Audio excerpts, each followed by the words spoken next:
Good morning and welcome back. Today we're working on a Honda HRT 216. That's the Harmony 2. Now it won't start, and just looking at it, it looks like it's been sitting around a little bit, but it's almost always going to be a carburetor problem. And so we're going to take this one apart and clean the jets up and see if we can't get her running the way she's supposed to. So let's get started. Ready to go. Okay. So since it's a Honda, first thing we're going to do is grab our handy 10mm socket. You can tell, just looking at the air filter, you can tell she's been sitting around a little while. It doesn't so much look all beat up as it just looks old. And that's a giveaway. Let's get our 10. Ugh.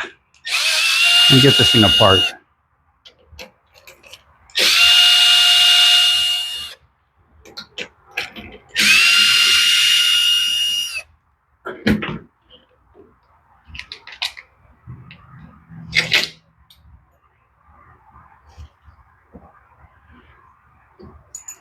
That was a little bit Ouija'd in there.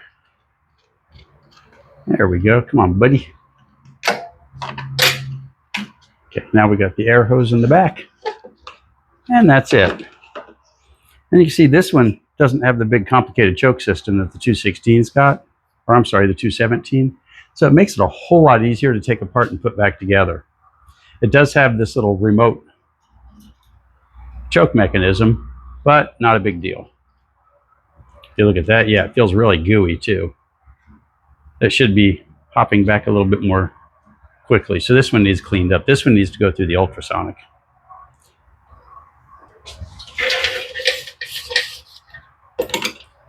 Put that there. And even though we've only got a few bolts with the steel deck, putting this here, that way we won't lose them later. They won't get knocked off while we're working on the carburetor.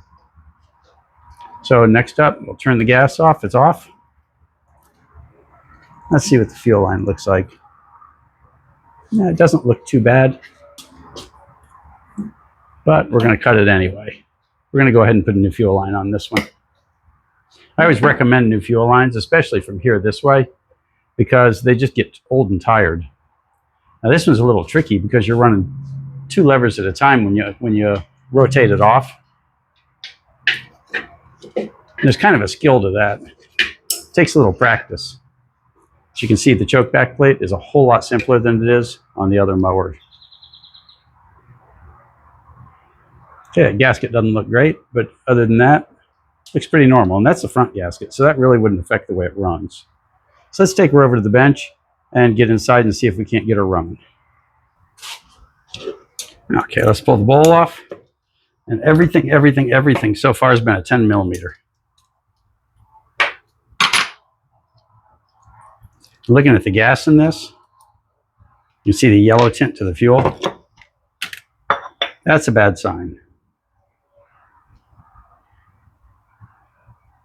In this case, there's quite a bit of corrosion sticking to this carburetor. I'm not sure if we're going to be able to save this one. When you hit something like that, usually it's going to be terminal inside the carburetor. Every single thing will be corroded.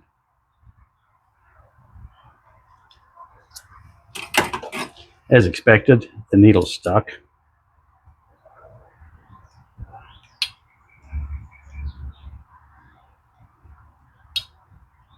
The difference between the carburetor on one of these Hondas and the carburetor on a Predator is very nearly nothing. I don't know if I've ever tried to interchange them, but you probably could.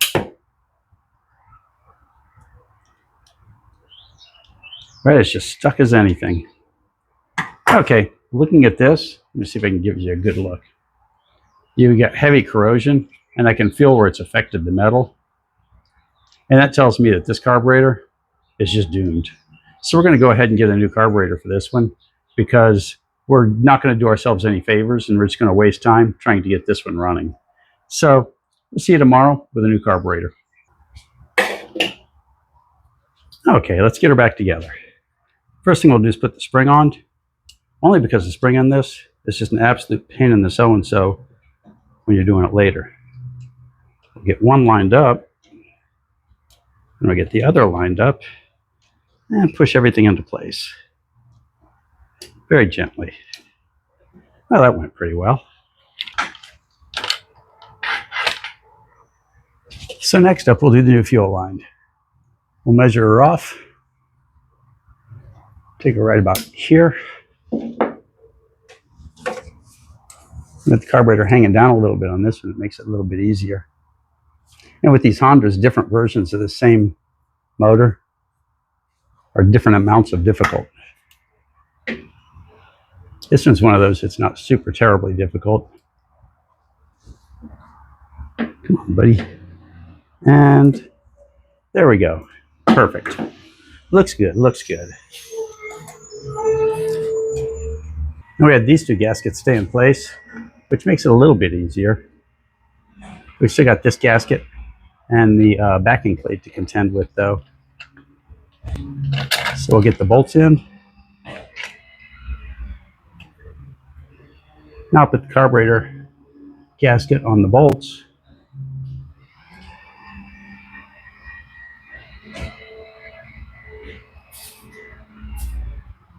It's kind of hard to show a good angle for this one on the camera. Now we'll bring our gasket into our backing plate into play. I don't know why I keep calling this a gasket. Get gaskets on the brain, I suppose. There's one that went through, and the other one's through.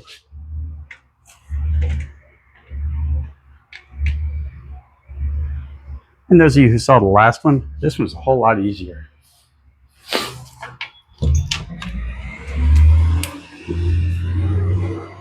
So let's snug the bolts up.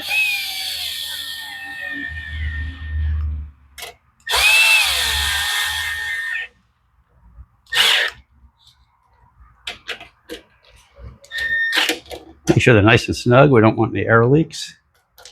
And these have got a little collar inside to keep you from inadvertently tearing up your air box. And that's it. Let's throw a new air filter on it and put some gas in it.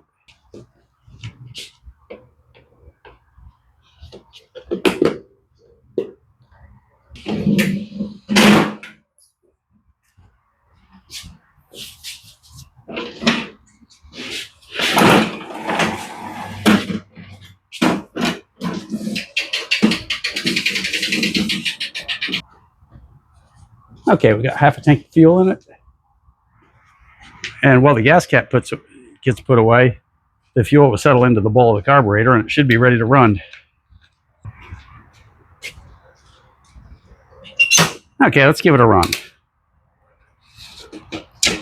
Full choke.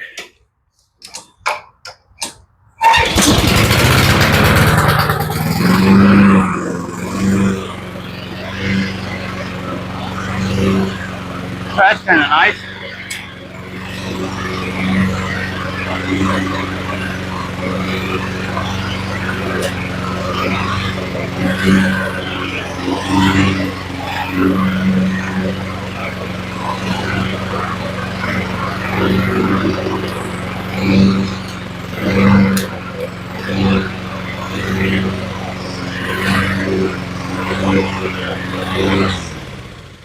Looks like this big boy needs a drive belt. But other than that, she sounds okay. So the motor sounds pretty good, but it does need a drive belt. And you can tell that because when you put it wide open and you set it on 3, because it's got 3 forward gears, it still just sort of crawls along not very fast. And that means the belt's just slipping. And that happens when the belts get stretched out and they get old a little bit. So all you new people out there, if you made it this far, you might as well subscribe. It's free and it's what we work for. So thanks for watching and we'll see you next time.